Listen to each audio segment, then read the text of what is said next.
Taxonomy is a science of classification. Some media can't be simply called a game or put neatly under a genre. With the indie boom sweeping both Steam and PSN and shovels upon heaps of both great and terrible things hitting gamers these days, terminology is ever evolving, and as tech pushes the boundaries of what makes a video game, I'm your host, Sensei-Pong, and this is Video Game Taxonomy. Let's talk about Tycoon games. They've been around for quite some time now, but looking back over the years to the early ones versus what you may find now can't be simply classified by mechanic, like, platformers or even strategy games. Some of them are great, grand old times that stand the test of time, while some,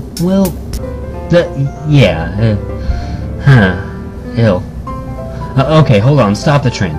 Tycoon games used to be a pretty big part in the PC market, but now, it seems to me that Tycoon games, as of recent, have noticeably lost their muster in the mainstream, with only a few handful of titles standing out. Can a mechanic that you find in a genre that works still work? Well, yes it can. But what makes some of the worst titles lack the green that the older ones had? This question can't be simply answered by pointing towards a mechanic or world level design. There are other points at play here, and let's first take a look at the history of this little subgenre of games that, in the end, we may just see a multi-genre genre that can't be pinpointed towards any type of gamer, audience, or enthusiast. So first off, let's clear the air. At heart, a Tycoon game is a business simulator. You start something, create something, then manage something, to make something, to conquer something, that ends in getting a lot of something, and if you do terribly, you lose something. Usually that something is money, wealth, and or power. So yeah, that was vague. So let's roll back the clock to 1963. It's pretty easy to see that the first quote-unquote Tycoon game, or grandpappy of them all, would be a business simulator. This program was Utopia. It's not really a game, but I suppose one can play it like a game, since there would definitely be enjoyment made from using it to try out, business strategies against AIs or other players or teams in the program. But Utopia, by model, wasn't meant for commercial entertainment. It was developed by programmers, economists, and universities as a tool to teach undergrads about business models and strategies based upon economic theories. It uses variables like R&D, capital, product, sales, manufacturing, random incidents, random events, and unreachable markets to drive the simulation to help players understand the theory of business management better. In turn, hopefully being able to run a successful business in the real world. It's an open-ended simulation which allows for different takes on strategies that can be taken. Either you corner the market or niche yourself with strong roots within a sector. There's no real right way to play the game or jump into the game or even win the game, just like the real world of economics and the market. But because it's essentially a sandbox of economics and business models, it works as a good tool to learn about how a market would work in the real world. It's an intriguing simulator with plenty of variables to take into account. Doing great in these kind of business simulations myself in the past, I would love to get my hands on Utopia and take part in the program myself. It'd be ultra cool. And yes, I'm talking as if Utopia is still around. And actually it is. And for being around for more than 50 years, I'm sure you can just imagine how complex this puppy has gotten over the years, expanding its focuses on particular markets or widening its field to a more global marketplace. The more research I do on it, the cooler it gets. Now, according to Dr. Tim Jones, a business professor of Memorial University of Newfoundland and co-programmer of the current versions of Utopia, the current Utopia program that he uses as a university has over 950 variables, with a 50-page game manual just to understand it fully. Yeah, holy... That is a serious simulator, and I want to play it like a fiddle or have it play me like a fool. And even if you're not a strategy game junkie like myself, I'm sure you can appreciate Utopia for what it is and what it's become over the years. But Pong, that's not really a game. I can't buy that at Walgreens. No, you can't. But that's where business simulations began, so sit down and shut your loud box. This program, even though it's probably more complicated than any Tycoon game in the market, past and present, it starts as a gateway for how Tycoon games would work the stats of a realistic market in a simulated game. So let's move on, and push the clock 10 years to 1973, or more notably, 16 years to 1979 with the Apple II, with a little game that hit the shareware chains by the name of Lemonade Stand. Originally created by Bob Jameson, then ported to the Apple II in '79 by Charlie Kellner in Lemonade Stand. The object is pretty simple, depending on certain variables like... Is that an analog tape? Holy crap! Just when I thought I was feeling old for remembering the games of yesteryear, suddenly I feel quite a bit younger with the advent of floppies, carts, and the compact disc. Whatever. Depending on variables like weather and street traffic, you run a lemonade stand and make as much money as possible. There's been plenty of variations over the years, but this is the most faithful port I can find that I can run on my laptop. It's freeware for anybody who's interested, and a link is available in the description below. In comparison to Utopia, this is child's play. You set prices, advertising, and lemonade production based upon the weather and traffic predictions. Once you get the idea of it, it's a simple game to play, but still fun for anybody wanting to waste a little bit of time or see, an important part of the computer gaming history. Or, for some reason, you want to compete with somebody else that doesn't mind playing a little game in hot seat mode. Hot seats. Ugh, that came off creepy.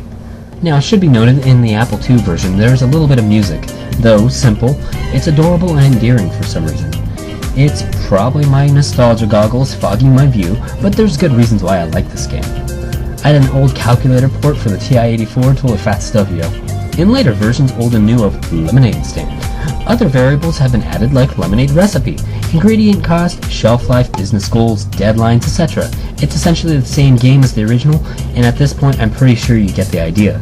There is very little variance to graphic, but that's not what the game is really about. It's about the stats. It's about hoping that your choices weren't stupid, and making the best of things, because when life gives you lemons, you find someone with some Everclear, and start making lemon cellos, because those are delicious.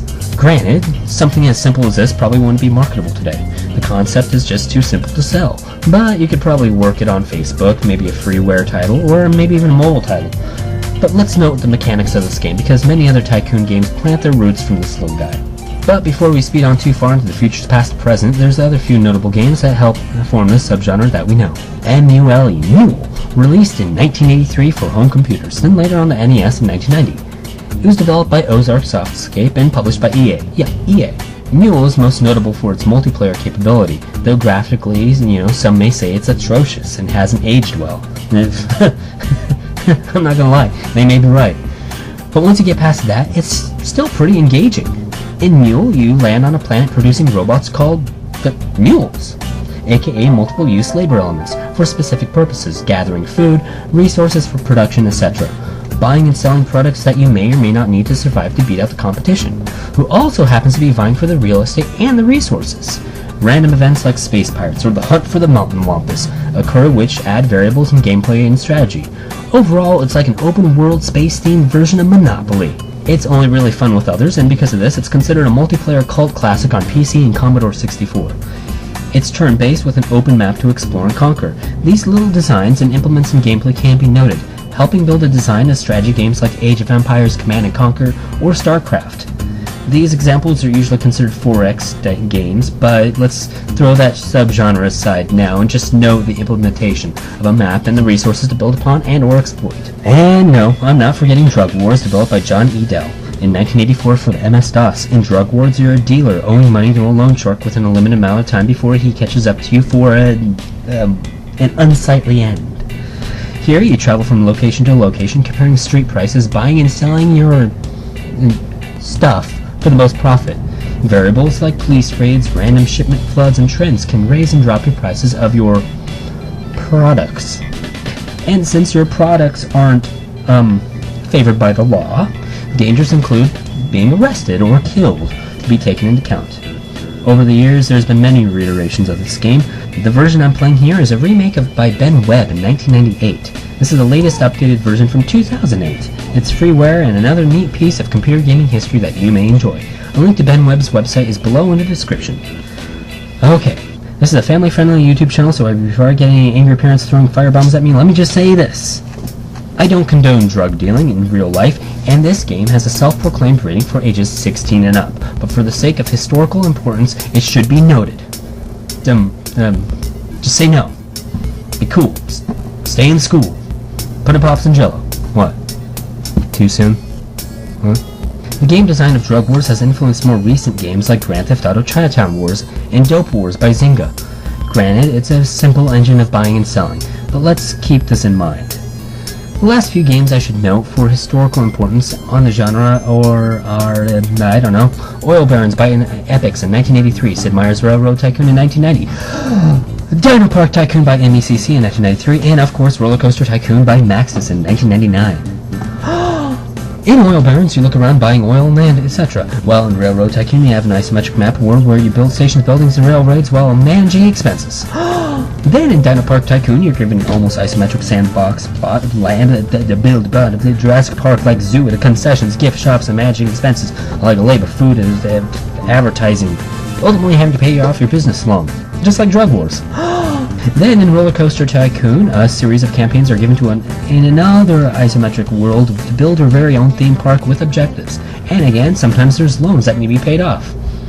Kind of like Drug Wars. Railroad, Dino Park, and Roller Coaster are all isometric in visual and ultimately a sandbox in nature, since when whatever your objectives are done, loans whatever, you're essentially free to do whatever. A newer game similar to Dino Park in comparison can be the Zoo Tycoon series by Blue Fang Games, starting in 2001, which implements a freer world to customize like the Roller Coaster Tycoon series. More recent Tycoon series that can be noted, or at least games that are popularly considered Tycoon games, can be, Game Dev Tycoon in 2013 by Greenheart Games, Prison Tycoon series by Virtual Playground, and the ever-going A-Train series, which has chugged out games since 1991, and Gamers Go Makers in 2014 by,